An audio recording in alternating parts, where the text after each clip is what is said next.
she's from Poland. She works in Rome. She's like a magazine. We connected on Twitter because we have the same last name. And then she was like, they say Longawa over there, which I think sounds very exotic. It does sound exotic. Man. I think we should do it that way. Longawa. Longawa. Don't you think that sounds great? It does, actually. I like it. It's a pretty dope Should we start? Let's start. Yeah. Welcome to the show. Or did we already? Huh? We might have already started. We could just do Joe Rogan style. Our video editor will be like, okay, all of that is garbage. Let's just start wherever. I don't know if it's garbage. Why does Joe start his shows? Like, it's just like in the middle of a conversation. Like you can just tell, like starts in the middle of a conversation, and he doesn't introduce people, which is really weird. Like, but I don't know. I kind of like it because whatever. Sort if of you want to know, then look it up. Kind of. We just pause to say. We usually do say hello. Welcome to What About This Idea? Yes. What about it? What about That's this what idea? we always say. What about this idea? I have no idea what I'm doing. So. What about this idea? You seem like you know what you're doing. Oh, I mean, in life you do. You mean here? No. Here this is easy. Oh, just yeah, like true. That's true. Mm-hmm. So Rebecca. Yeah. What's up? Longawa. No. Wait. Wait. We have to say it. Longawa. Longawa. Longawa. Yeah. So we got the story that this is your ex-husband's name. Yeah. So you really it's his don't last care. Name. You don't really care that much. I got about married it. extremely young. Like what's extremely, like 13? Yeah, he was 70. I was 13 and a half. 13 and a half. It was Alabama. Yes. No, I was 25 and he was like 29 when we got married. So it's pretty young. Yeah, I think I was around 25 when I got married. Yeah, I was 24 when I got married the first time. Yeah. And then no, that was a bad decision. I mean, it was a 27. great decision because I got my daughter out of it. But it felt even then too young. Yeah, I did. I mean, I just was young. So my entire career was basically built with that last name. So, getting divorced. Oh, sure. Less than 10 years ago, I didn't want to be a Peterson. Too many. Oh, there's so many Petersons. Too many Petersons. Not a lot of Longawas. I get it. So I was like, I'm just gonna keep that name and not have to deal with it. I agree. Yeah, I think didn't think about it for a second. I too took someone else's name. No, you didn't. Yes, I did. You fucking did not. Yes, I did. A lady's name? Yeah. Oh my God. I know. Jesus. Weird, huh? What a weirdo. Well, okay. Are you still married to her? Yeah. Okay, well then I'm not gonna say anything. God bless her. God bless her. Praise you, lady friend. She is the death of her lineage. She's the youngest of 3 daughters to a man who's an only child. She's the death of her lineage. There's a whole bunch of Thiessens in the world, which is my maiden name, right? Okay, so you took her last name. What is it? Devine. Devine. Oh, duh. I already knew that. That's kind of a cool name, though. Right. It's not like it was Longawa. Yeah. Or Peterson. Or Peterson. I'd have been like, fuck that. Let that name die. That's what you'd say. Yeah. It's not really dead. Yeah, sorry, There's a lot Dad. of Petersons. That's what I'm saying. Sorry, Dad. So, and Devine, there are other Devines out there. My brother, he already had a son. I have one brother, a Peterson brother, who had a son, who's Trey Peterson, and now he's got a son, Bryson Peterson. It's fine. That'll live on. That's right. Great. That's right. Yeah. So what brings you into our studio? This is it. Wait, the show. Wait, the show. That's right, yeah. What about this idea? What were you going to say? I was going to say we switched roles this time. That I don't know anything about. Although I love her already, and I've only met her for 5 minutes. I know, she's got a little something, doesn't she? She does. Can you hold hands? I feel really close to you, and I hardly know you. But I didn't know. Usually I do a lot more of the research, and I didn't this time. So I love it. I'm excited about that because we get to my ask. position. I know, right? I like it. Do you? I do, because it's fun. I don't actually know much about you either, but I do know this. Mm-hmm. Well, not about you, but I had to call one of my younger sisters. Yes. And deliver some not great news about the family stuff or whatever. And then we talked for a while, and she's like, "How's life outside of that? What's going on?" And I said, "Oh, I'm going to record this show." And "Oh, what show?" It's What About This Idea? And it's with Juliet, and we have a great time doing it. And who's the guest? And I said, "Well, her name's Rebecca, but I didn't try and butcher your last name because I wasn't about to." And I'm like, all I know is that she's in the world of like gaming, like computer or online or whatever, like gaming. Sure. Well, not computer, but right? It's like Well, they use computers sometimes. PlayStation-y shit and whatever. Well, most of the, like, I mean, it really depends on what game you're playing, but Yeah. there's a lot of PC, there's a lot of computer. Which shows how little I know about it. Okay. But the point of my story was, this sister of mine, serious little sister who was in journalism, she's like, oh, that's so exciting. She got really excited about the idea that you were in gaming in some way. I thought, all right. Okay. Let's do this then. Yeah, It's this a crazy How industry. old is she? 40. Oh, okay. So Ish. I thought maybe we 30, would finally be 38. drawing in that younger crowd that's been lining up to watch us. Hey, we're going to get it out there. Yeah. Are we? Yeah, let's go, brother. Oh, hey there. you pulled out a little bit of the Midwest accent. No, that was that sketch. was totally, was that? That sketch. Oh, a sketch? What's up, brother? Oh, I thought it was a professional wrestler. Oh, well, Isn't that, Hulk Hulk Hogan used to Hogan do kind of? those, kind of, Yeah, yeah. But Sketch, who's a pro streamer, he's had a little mediocre rise in the last year, does the What's Up, brother? And he does the Tuesday. Special teams, special plays, special My players. social media looks different than your social Clearly, media. yes. It's all cats and shit, isn't it? Mostly cats, yeah. Cat videos. ice Cats fishing. and I'm very get ready with Minnesotan. me videos of all kinds of flavors. What are they? Get ready with me videos. Oh. What does that mean? It's like It's like, get ready with me. Like, here's my outfit I'm like, going to wear. I don't have time to sit and do this video, so I would just get ready with me and then Here's me putting my do your makeup on. I'm going to you straighten my hair. straighten your hair, You know, all that and stuff. talk about whatever it is that you want to talk about. But Yeah. Not a single one of those has come through my feed. I have no idea what that is. Clearly. Get ready with me. You would have been a Be like a dude GRWM. throwing a t-shirt on. like- fucking, yeah, there is a couple dudes that do that. Really? Yeah. And they're just like- getting ready to go in the They're morning? just getting ready. They do a little whatever Yeah, you do like with your get beard. ready and with they me to go to the do a little Oscars shush. if you're a celebrity. Yeah. And then Oh, it's like no the whole like head to toe transformation. Yeah.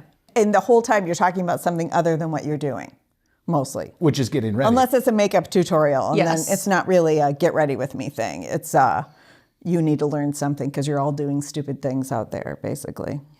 I more you know. admittedly know very little about the social media world. I really don't. You, on the other hand, Rebecca, know quite a bit let's about let it, right? Rebecca introduce herself so we can Okay. get the truth. Yeah. Because Oh, she Rebecca doesn't is- actually know anything Yeah. about you. What about me? I What about this idea? started my career very young at 19 in the advertising and marketing world. Kind of rode what would be called maybe the digital wave from the late 90s to the early 2000s. Nice. So .com I stuff? I Like- started at it was really cool. So I started at an agency that's no longer here called Hanley Wood. It was part of a magazine, publishing magazine. Okay. But the arm here in Minneapolis was really focused. They were kind of an extension, like a right arm of FedEx. So 90% of their revenue around, don't quote me on it, but was FedEx. And we did a ton of work for FedEx.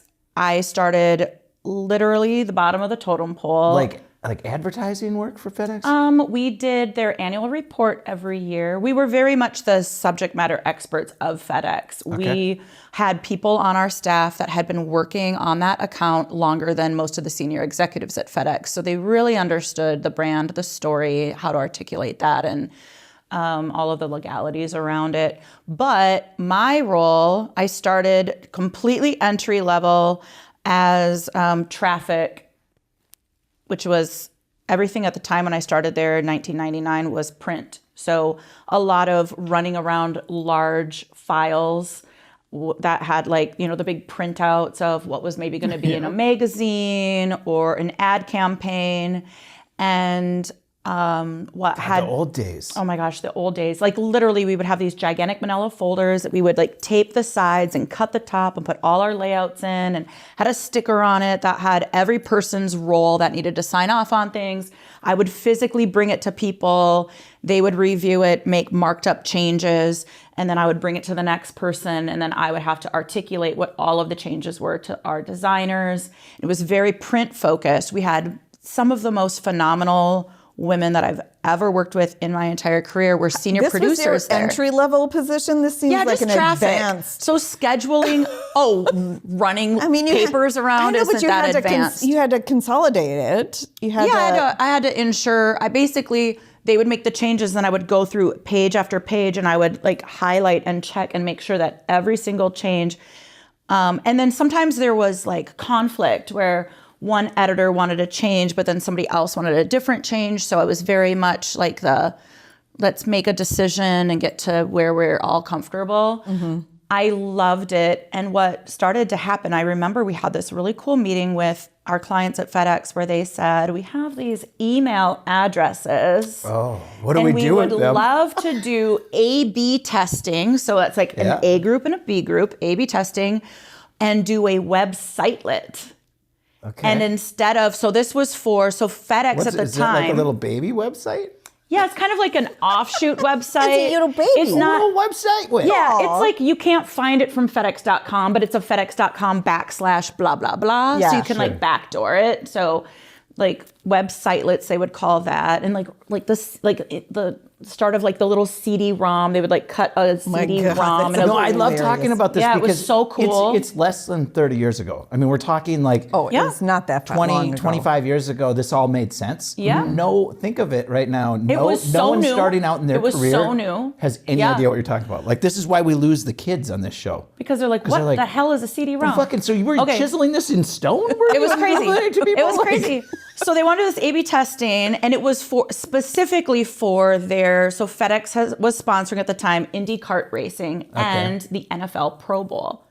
Live things. Live events. So this was basically their sports marketing, experiential marketing budget that we were making these super complex mailers. It was like fold. And it was like, you could like, it was like origami almost, and it was so. I remember these things. Our producers. Yeah, and it becomes a poster. Our print producers were like so talented at figuring out like how to do the layout and working with United States Postal Service on how you get those mailers out and working with different printers and doing the print checks on color quality and image quality and all the crazy things.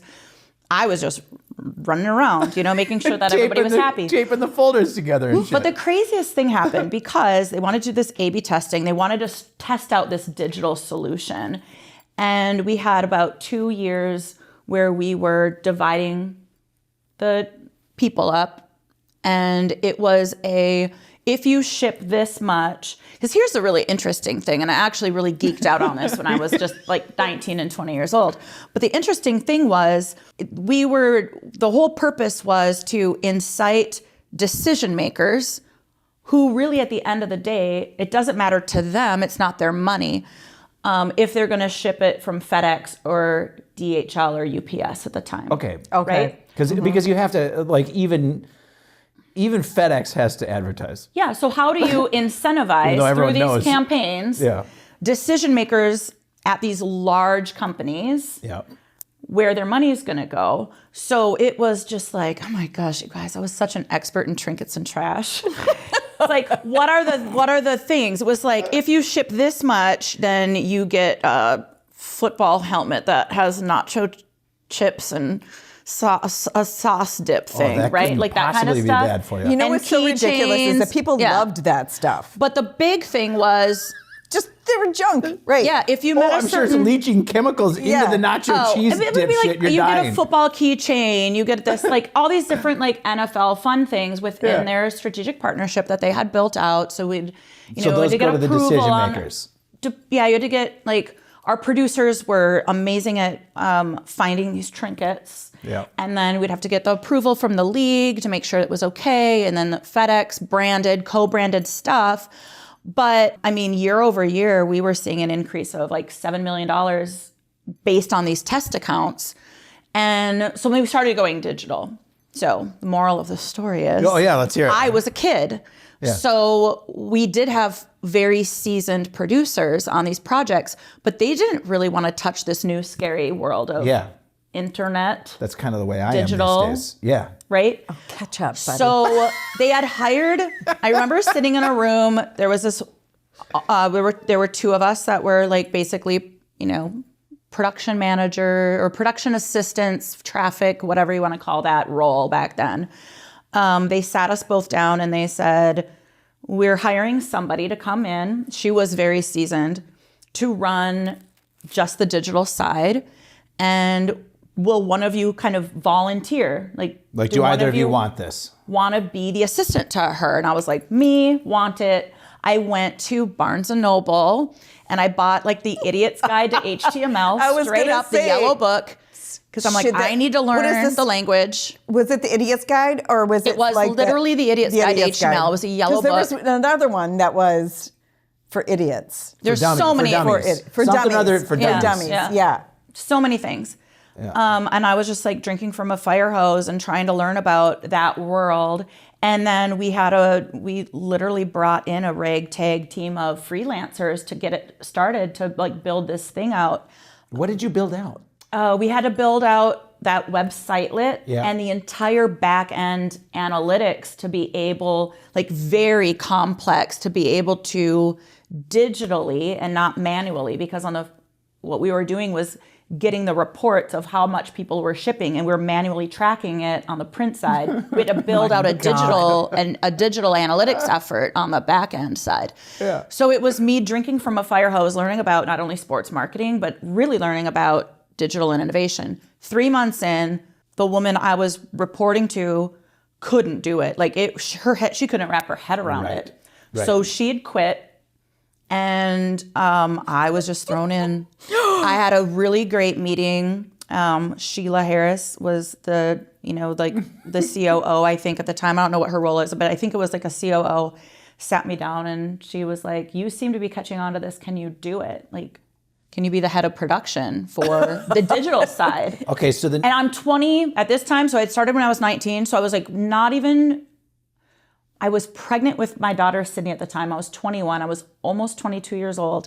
And all of a sudden, I was the producer. Manager. They hired a head of interactive, Robert Koski, super, super smart guy. And he kind of took me under his wing. And we were both kind of drinking from a fire hose on it, but he was way smarter than me. And we ran that entire division. So because of the show, right? Because of the name of the show. Somewhere there was a meeting in an office, and one of those people was like, "Oh, you guys, all right. But what about this idea?" Yeah. What if we let Rebecca? And everyone's like, "Ooh, 21." I don't think they thought it was that important, right? At the time, they didn't realize the impact. I mean, of what it was going to build. Eventually, it became all digital. Yeah. And then I was on a walk. And she kept it up. I was on a walk with Dave Samela, who was one of our programmers, and we ran into Billy Jurowitz, who's the founder of Space 150. He had just started Space 150. We ran into him in the street, and we were chatting. And afterwards, Dave came to my office and said, "Hey, Billy was really impressed with you and would like to have a meeting." So I had a meeting with Billy, and I don't know if you know Billy he's the founder of Space 150. He's wild. He's no idea. So cool. But he was just like, I was like, "Let's go, fuckers," right? Like he's like that guy. I swear on your show. Oh no, but he's that guy. Totally acceptable. Yeah. And we had a meeting, and he was like, "I'm doing something new. I'm doing an all digital agency. And no one's doing this right now," because web had gone up and then it had crashed, like a big crash had happened. Yeah. But he really believed it was the future. And he was like, "I would love for you to come and help us on project management, process, protocol." I mean, I was in a very established, secure job, had a very young child at home. Yeah. I mean, FedEx was our client. Sherwin-Williams was a client. Like we had great clients. Gotcha. It wasn't FedEx, but you were in a spot where I was like, I could have stayed there. Safe. The thing that he told me that literally resonated with me was, okay, for 4 years you've been basically working on the same campaigns. Mm-hmm. Do you want to broaden your horizons? Yeah. Do you want to just do this, or do you want to take a big risk and come do some epic shit? And I was like, I want to do epic shit. I'm gonna do epic shit. Yeah, so I went over to Space 150. We were in the basement of the Colonial Warehouse on like these army desks and like folding chairs, like with egress windows. Yeah. It was maybe 10 of us. And I stayed with them for a few years and just like, I mean. Did you do epic shit? Yes. I was going to ask the same question. Oh, we worked on projects for the NBA, for the Timberwolves and Lynx. I ended up doing project management, account management. I was producing video shoots, photo shoots, traveling, in pitches with clients. Talk about drinking from a fire hose. I was just like all in and with some of the smartest people. Well, you were young and you had energy, but you also had a child. But I also was a single mom with a little baby. Yeah. Yeah. Good for you, though. So How old's that baby now? 24. 24. Yeah, going on. Got to watch mom be totally badass from a young age. She has been in the biggest rooms, and we talk about it all the time, even because I raised my kids around a lot of celebrities. Now you said kids. My son is 18. Okay. My daughter's 24. And they've been in some pretty big rooms, some pretty big parties and events globally. And what it has built was neither of them really fall into any type of idolatry. Like they don't really care about meeting certain people. And Once you've met, I mean, You're like, they're human. And they're just I've- human. Like and once I've- you've met people, and I've created some pretty strong barriers and boundaries with my kids around. One of my favorite funny little stories of Sydney, when I think she was like 4 years old. I was when I left Space 150, I freelanced for the Minnesota Timberwolves. They were one of our clients. I worked on really cool projects at Space. I learned a lot. Was freelancing for the Timberwolves. Was raising my daughter, and then eventually had my son when she was about 6. But I was working underneath David Sherman in the NBA photo team at the Timberwolves as a producer, and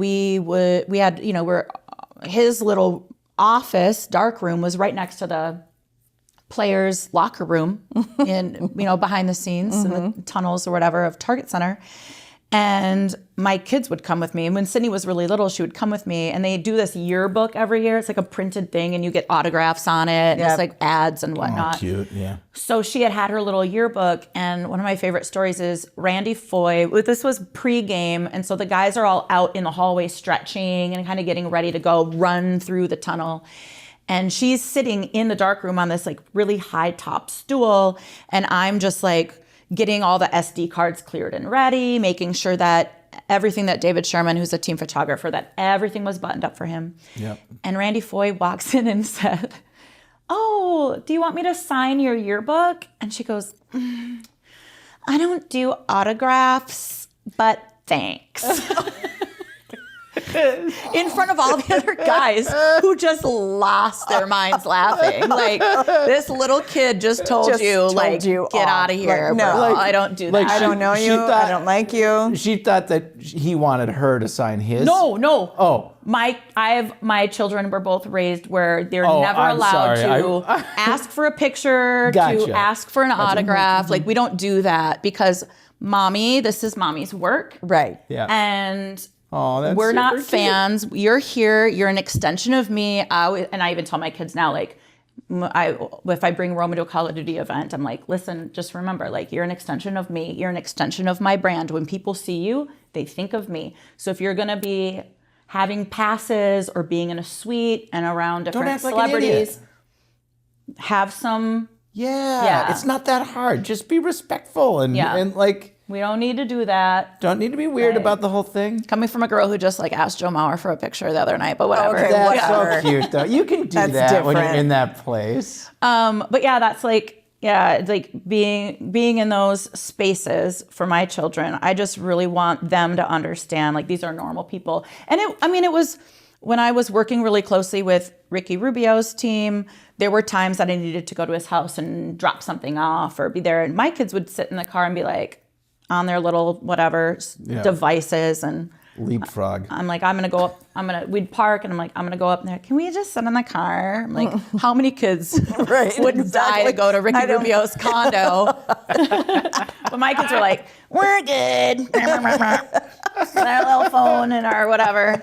Whatever. iPad. That's more the true nature of kids, actually. If you don't build the other person up for them, that's more their true nature. Like, you know what, dude? You're just another big, like, you're really tall and everything, but you're just another adult. Not a big I don't person. know you. It is absolutely true. Yeah. And I think that's an aspect of what has helped me in my career is that I'm very unaffected by that type of celebrity status. Yeah. Like, I got to say, since you brought it up and it's on the thing, Joe is on a list of mine that exists that he has no business being on. It's not his fault in any way, but he's one of the people who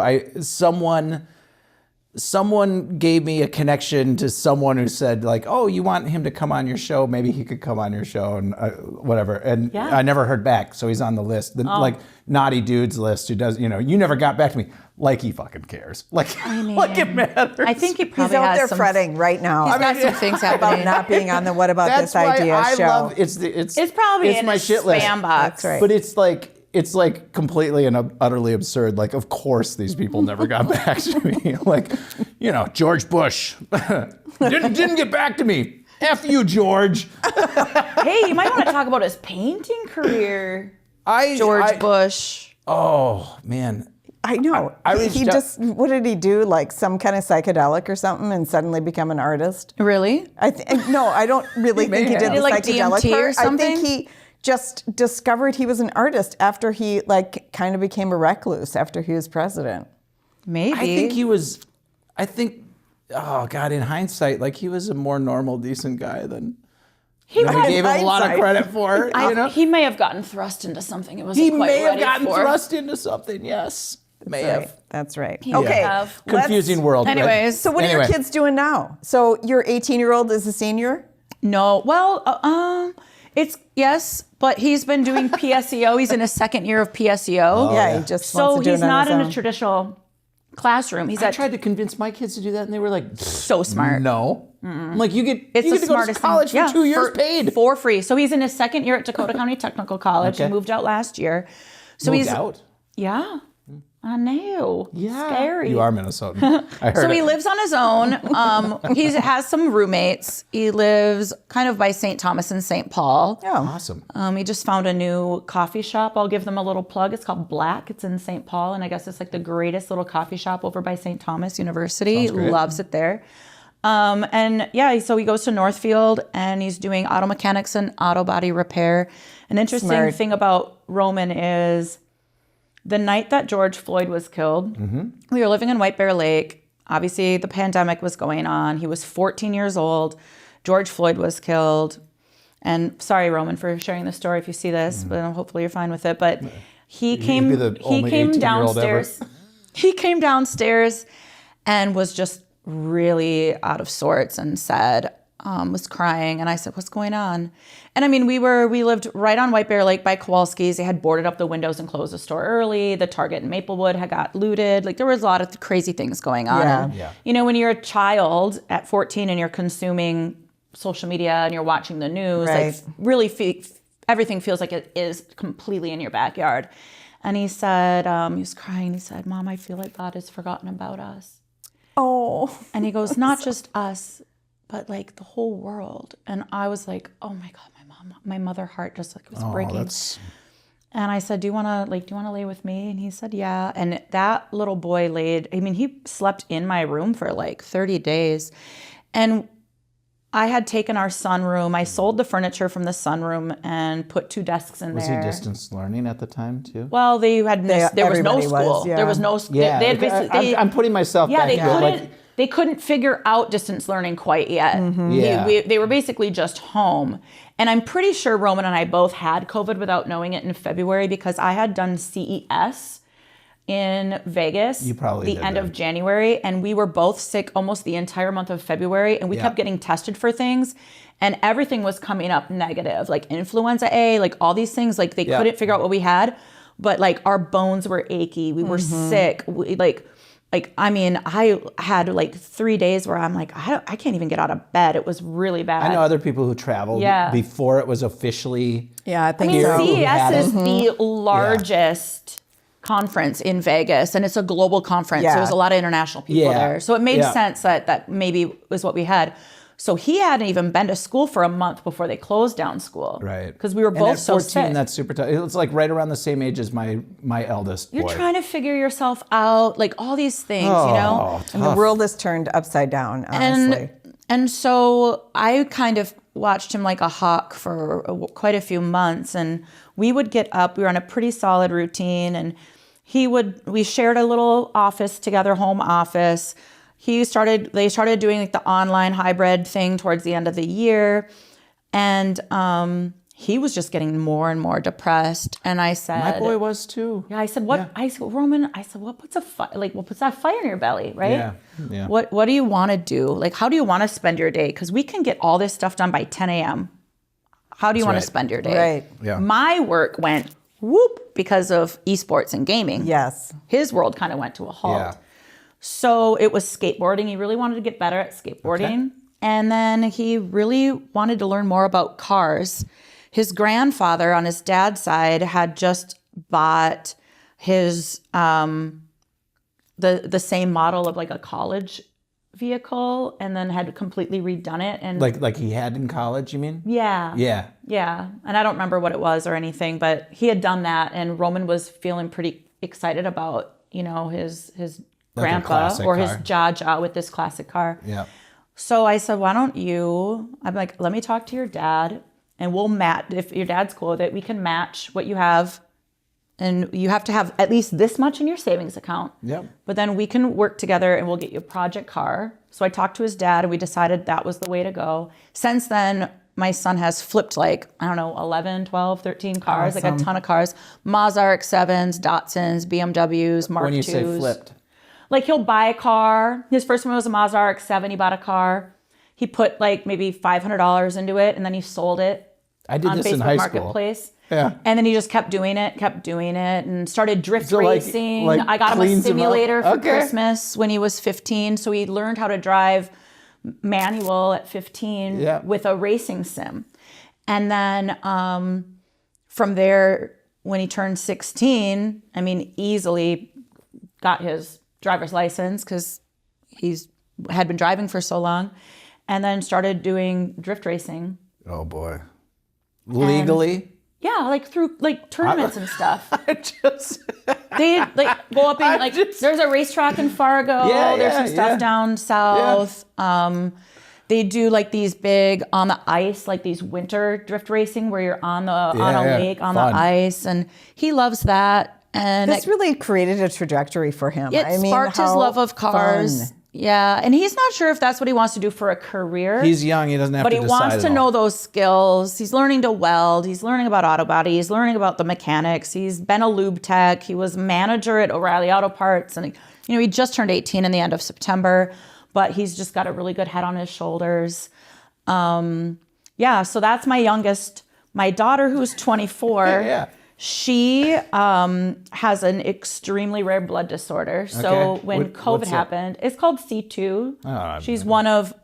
You asked. Well, whatever that is. Well, I did ask because my whole family's medical, and I hear all the medical terms all the time, and I know it's an extremely rare blood disease. Yeah. So she was born with she has a genetic mutation. She was born without the C2 protein in her blood, and your C2 and your C3 clean out the garbage. They're like the janitors of your bloodstream. Mm-hmm. Yeah. Because the C3 is the main one. The C2 is what, if you're sick with say you have an infection or a virus, C3 is overload, call in C2. Right. She doesn't have it. Mm-hmm. So that has triggered autoimmune diseases. So when she was 8, she was very lethargic and kept saying things like, so hard to lift my head. What are you talking about? And wanting to go to bed early. And then she would say things like weird things that an 8-year-old shouldn't say. I'm just so tired from having to breathe. And I was like, what in the heck? Who thinks about breathing? 8-year-old right now. They can be weird and dramatic, but that would cause concerns. So hard to breathe. And then I had like maybe 4 days before having to take her to the hospital. I remember she would get out of the bath and I would comb her hair and it was just like clumps of hair were coming out. And I was like, this doesn't seem very normal. And then I woke up to her screaming at 6 a.m. on a Saturday, and every single finger except for her left ring finger was purple, swollen, and like almost like weirdly shaped. Yeah. I was like, what in the world? So her doctor's at the University of Minnesota. I called their clinic. They opened at like 7 a.m. So I like was waiting and I called. They said, get her here right away. They ran a bunch of labs. They transferred her to Masonic. It took 2 of the most grueling weeks of our lives because the C markers are also the markers that indicate whether or not you have leukemia or lymphoma. Okay, sure. So I was like having a total panic thinking my daughter has cancer. I don't know if either one would have been better, but we found out 2 weeks later, they sent all of her labs out to this clinic in Denver that has the largest centrifuge in America that is very high tech. And so based on her being sick, when COVID hit, she was working retail and she could not risk it.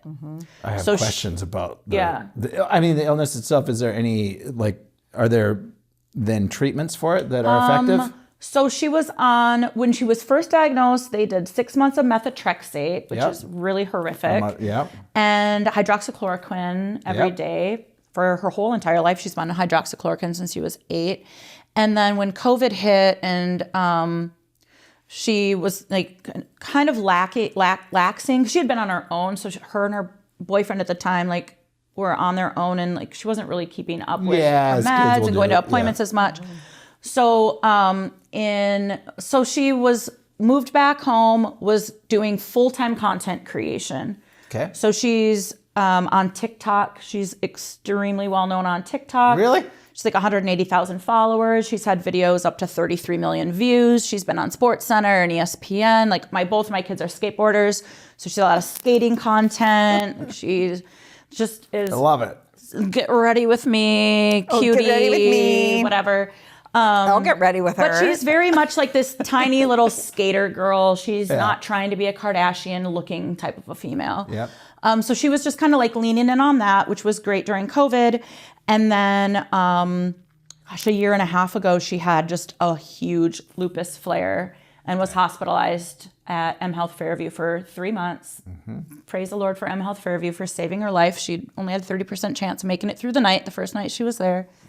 They did a bone marrow, tested her bone marrow to make sure that it was producing what it needed to.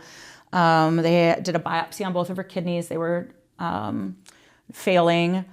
She has interstitial lung disease from her lupus. I mean, it was just like so much stuff that she was going through.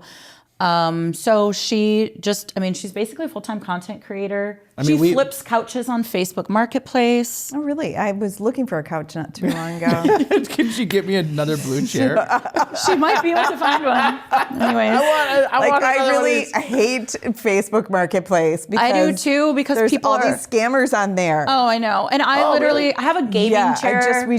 My son wanted a couch for our basement because I had a strategy that if I just like sold the couch I didn't like, that would make me get another couch. Okay. But then I never did because my kids aren't there anymore. Right? Now my son is home for the next month. He's like, I need a couch. And I'm like, well, go on Facebook Marketplace. Can we take a break so I can pee?